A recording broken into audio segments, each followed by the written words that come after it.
There's a lot of tension on campus right now over the potential location for the new Learning Resource Center. The Learning Resource Center will house not only the new library, but the tutoring center, writing center, e-learning services, and media services. There are two potential locations, the Index Hall site or the College Plaza across Broadway over by Washington State University's Everett building. The state has approved funding for the design phase of the new Learning Resource Center. The college just has to decide on its location. The controversy is to either expand with the money we now have for the Learning Resource Center or stay within the college's original footprint and keep the library central. There are many advantages to the Index site. Being able to have that new building built in proximity to the majority of classes that will be directly served by those programs really makes the Index Hall site desirable. I understand the other side of it of, well, we have funding now, we're never going to expand unless we actually do something, unless we actually put buildings over there. So if we have funding for our library, let's do that.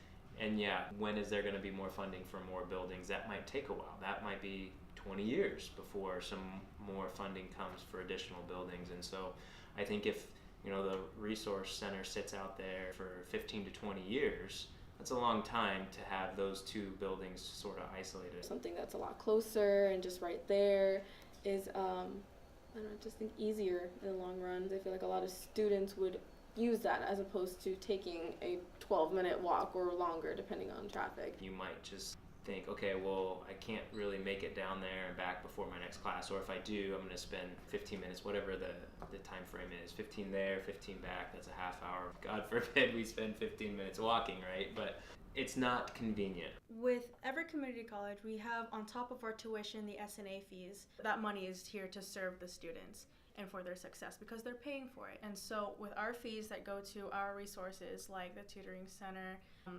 tutoring services and like the writing center, I think it would just be a waste of money if we're to put the Learning Resource Center across Broadway. The building of all of our resources should be like on our campus. Beyond proximity, there's also issues of equity. Not all of our students are mobilely able. To cite the new Learning Resource Center at Lower Campus, at really the periphery of where campus is currently, there are so many issues and challenges around mobility that will affect our students' ability to connect with vital services that they'll need. Our students, our staff, and our faculty need to access these resources in a timely and a frequent manner. Being able to have the library, the writing center, the tutoring center, again, proximate to campus makes that access possible. Otherwise, they won't be able to do drop-in tutoring. They won't be able to drop in and get research help or access textbooks. Trinity Manboom, she used to go here, and now she goes to SPU now, and she says that she never used the library at SPU because it's just so far away from her classes.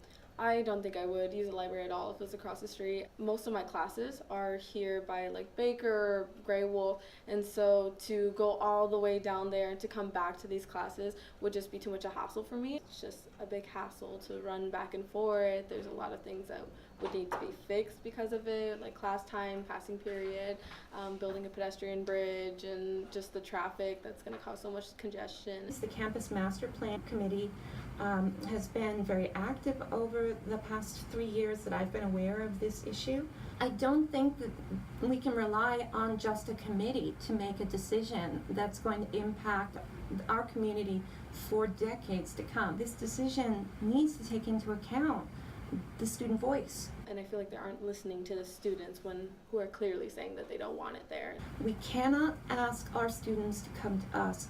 We need to meet them where they are. If we're going to reach the Board of Trustees who are going to be making this decision, go to the Board of Trustees meeting, which is on May 29th, and that's from 5 to 8:30. And the public has the opportunity to sign up before the meeting starts to speak for 3 minutes. And they're only giving students 10 minutes to talk out of like a 2-hour meeting. I would love to see as many students as possible attend that meeting.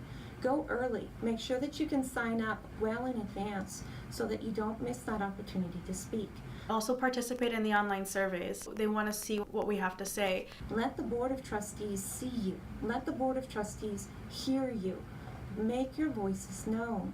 They need to see us, and they haven't had the opportunity to hear us. And so I hope you will join me in that challenge.